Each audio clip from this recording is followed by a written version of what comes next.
planted my tears for me. Plant thou no roses at my head, nor shady cypress tree. Be the green grass above me, when flowers and dewdrops wet. And if you will remember, and if you will forget. Recuerdos, mga handumanan, nga ginkalimtan, apang nagapanagilot sa kaisipan. Agud buhion ang mga hitabo, agud liwat, nga magpatyag sang kamingaw. Ukon kalipay. Recuerdos sa kasaysayan. Villa Catarina.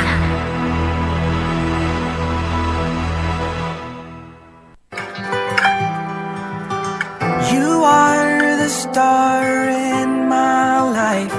Don't fade, don't fade. You mended my broken heart. I'm amazed, so amazed. I love you to the moon and back, and I will keep you. You'll be safe forever, and I'll hold you in my loving arms where you belong. I'll forever thank my God for having you. Kagkaron sa kasugpon sang aton sugilanon diri sa Recuerdos sa kasaysayan. Villa Catarina. I love you. I'll forever thank my God for having you.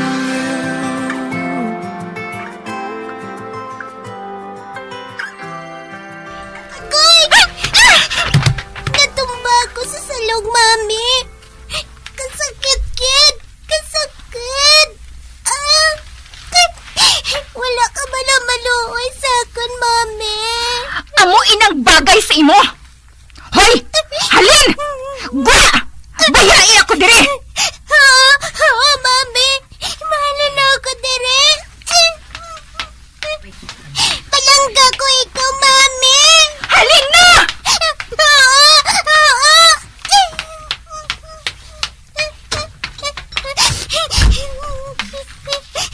Kalain kay Mami. Wala man ako sing sala sa iya. Luyag ko lang ang makatulong siya sang maayo. Luyag ko lang.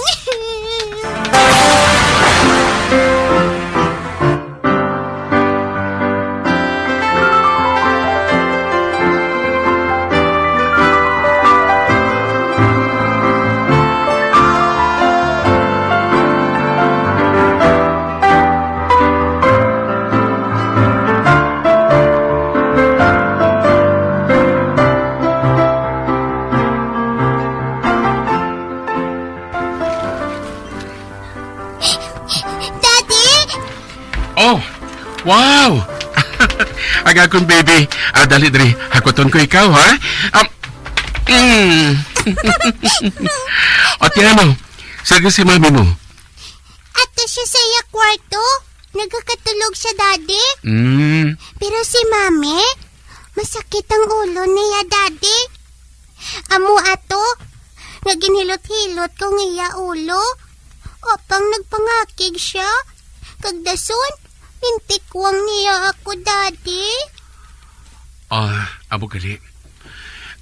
Hindi ka na lang magpalapit kay mami mo, ha? Kung masakit ang ulo niya, Oo, Daddy.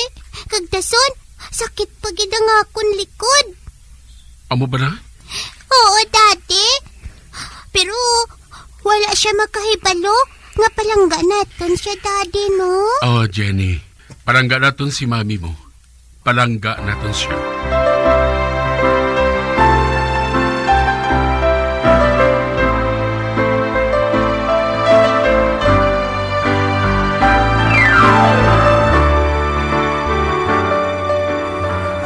Ay, Bernarda! Ano ina, Tita Fe? Ay, wala ba lasang balita, Pailutche?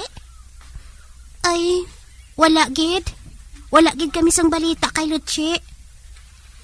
Kag kung may panahon ako, ginakalitan ko nga magpangita sa iya, apang bisan makaisa, wala gid siya namon makita.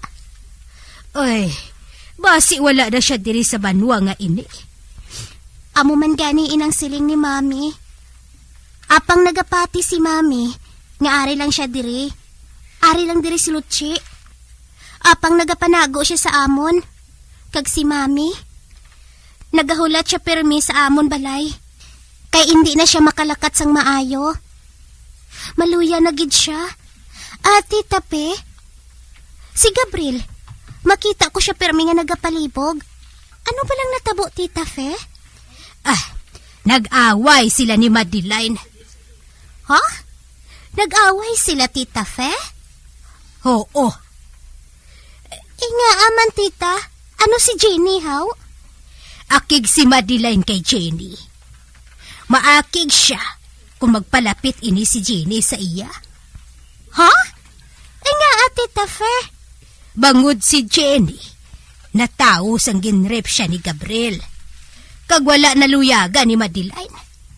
Amo ina, nga pati ang bata, ginakaugta ni Madeline, tungod na ugot ini kay Gabriel. Ay, amo gali? Oo. Natingala man gani ako kay Madeline. Daw hindi na siya si Madeline, nga kilala ko sang una.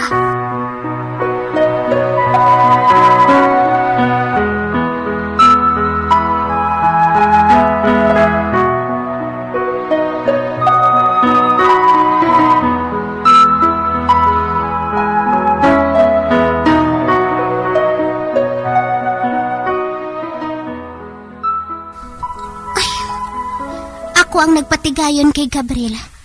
Nga makasaka siya sa hulot ni Madeline sang gabi nga ato. Kag nakahibalo naman si Madeline sina, nga isa ako sa nagtraitor sa iya. Ay, basi akig man siya sa akon. Kag hindi ako maluyag nga matapo ina. Apang ginahigugman niya si Gabriel. Nga makabata siya nga maakig kay Jenny. Nga ano bala ang natabo? Ano?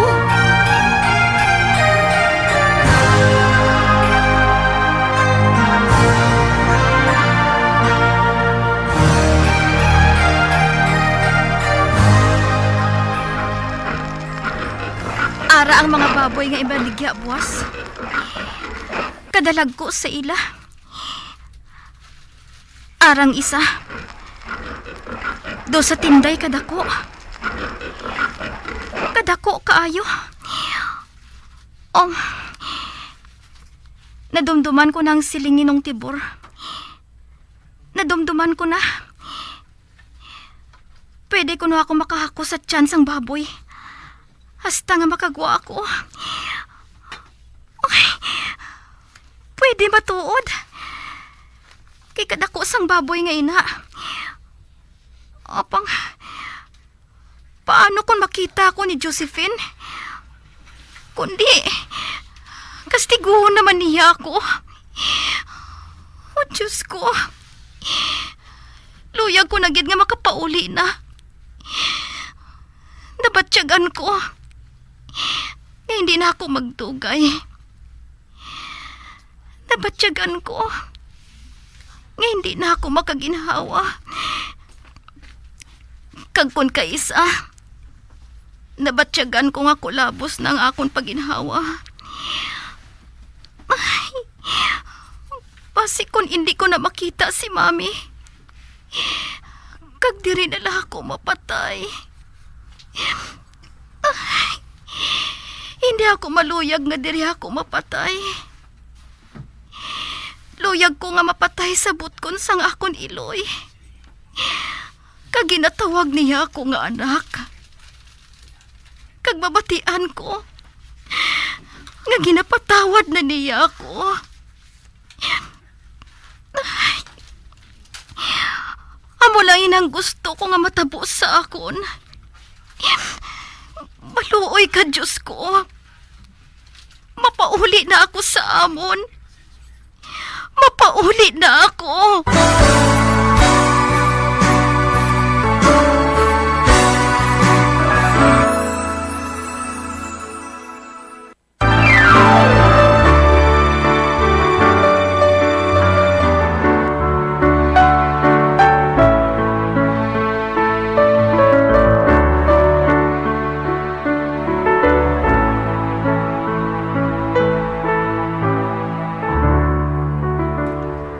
Natulugan na si Jenny.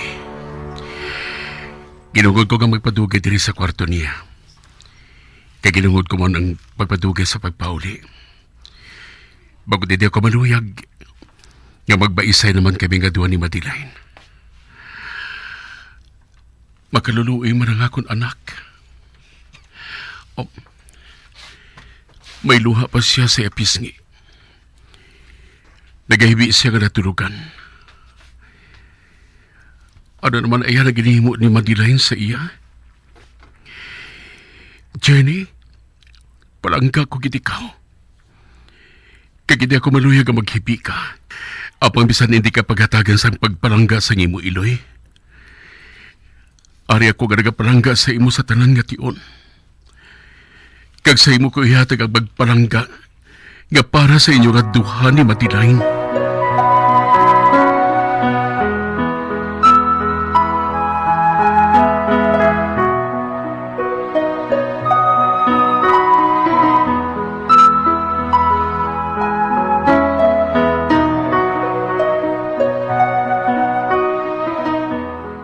Lutsi, day!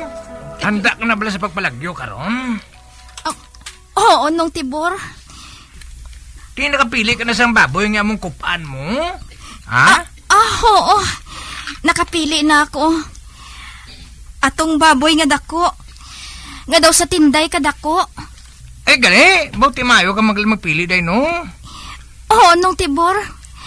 Kadako sa iya. Kag kun makakupo ako sa iya tiyan, hindi na ako matalupangdan kay katambok sa iya kaayo. Bauti nami ang ginpili mo, day. Abang kinanglan magalong kagiday, ha? Kinanglan magalong kang hindi makita ni Josephine. Ayo, gali. Buwas ng pag-abot sa manugbakal, diri. Buwas maabot ang mabakal sa balay, kay pati ikaw, tanawon man niya. Oh, ha? Ako? Nga pati ako, tanaw niya. Kaupod ka nga ginbakal niya mo. Kaupod sa balay ngayon. Oh, wala gisang kaluoy sa ako si Josephine. Hindi ako sapat nga ibaligya man niya. Di kay para sa iya, day. Ikaw propiedad niya. Sulugoon ka niya mo. Kagang sulugoon, pwede ibaligya. Oh, kag ikaw nung tibor, diin ka makadto. Ibaligya ka man bala ni Josephine? Hindi. Mapuli ko sa amo niya. Kag amo inaing gaginsugiran ko ikaw kung anong matabo sa imo. Magapabilin ka diri nga sa lugoon kung hindi ka makalin diri. Mahalin ako diri nung tibor. Mapauli gid ako sa amon. Mapauli ako sa akon iloy. May iloy ka pagali, day? Oo, nong. May iloy pa ako. Kagpalangga niya ako. Palangga ka gali sang iloy mo nga naglayas ko sa inyo. Bangod. Bangod wala ako sang pulos nga anak. Malain ako sang batasan. Wala ako makahibalo. Nga ang isa ka iloy. Among pinakaimportante nga kabuhi sang isa ka anak. Siya lang ang ginatawag ko. Nga wala nagabalibad sa tanan nga oras. Karon lang ako makahibalo. Na kinahanglan ko siya. Kinahanglan ko gid ang akon iloy nung tibor. Apang malain ako nga anak. Malain ako nung tibor. Kag amo na ining ginapaabot ko nga matabo. Mapauli gid ako sa amon. Kag kun mapatay ako sa butkon sang akon iloy, malipay na ako sina. Malipay na ako nung tibor.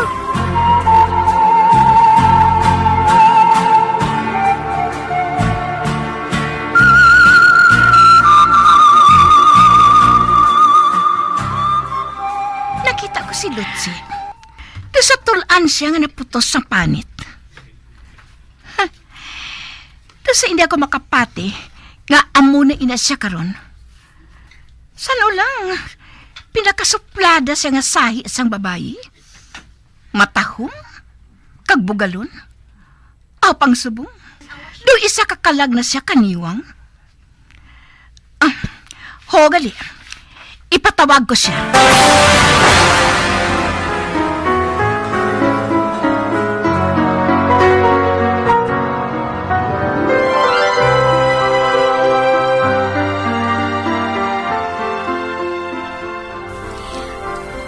Anong kinahanglan mo sa akon, Josephine? May bago ako nga plano, Lotsi. Kagagod ba ka siguro ako nga hindi ka makapalagyo? Gapuson ko ikaw diri sa higad. Oh, ano? Oo! Gapuson ko ikaw diri sa higad. Hindi ako magpalagyo. Hindi ako magpalagyo, Josephine. Hindi?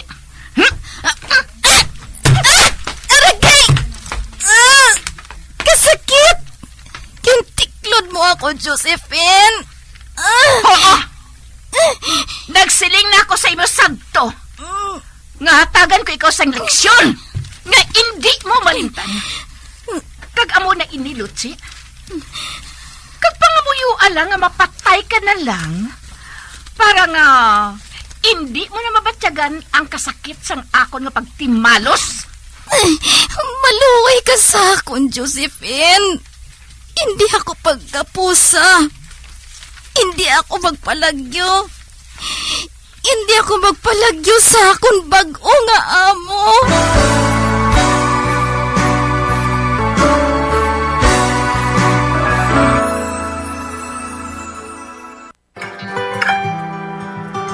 You are the star in my life.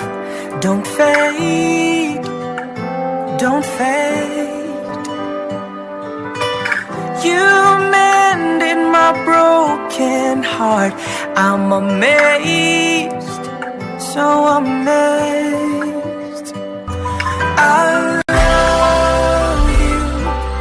I'll forever thank my God for having you. Mga abyan, sundan ninyo sa pagpamati ang kasugpon sang aton sugilanon diri sa Recuerdos sa kasaysayan. Villa Catrina, ginsulat kag sa direksyon ni Elizabeth Batiduan Navarro. Bombo Radio Philippines. Patuloy na #1 sa drama. Mas Paradio Bombo!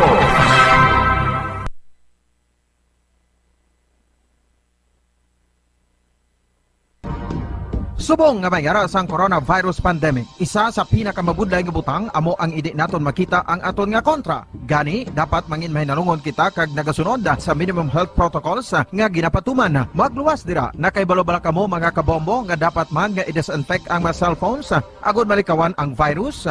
Santo sa pagtuon, ang isa ka typical nga cellphone user ang nagtandog sang cellphone sang 2,617 ka beses kada adlaw. Apang kon extreme cellphone user ka naman, ginatandog mo ang imo gadget sa masobra sa 5,400 ka beses sa isa ka adlaw.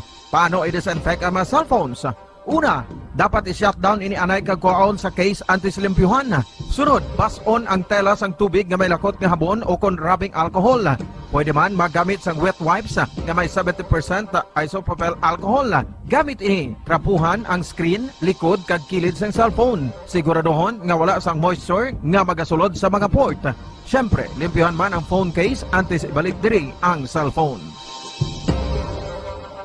Ang pagbinuligay sa tiun sang pandemya, tuman ka-importante. Apang, antes kita makabulig sa iban, unahon naton anay atipan ng aton tagsa kakaugalingon. You cannot take care of others if you do not take care of yourself.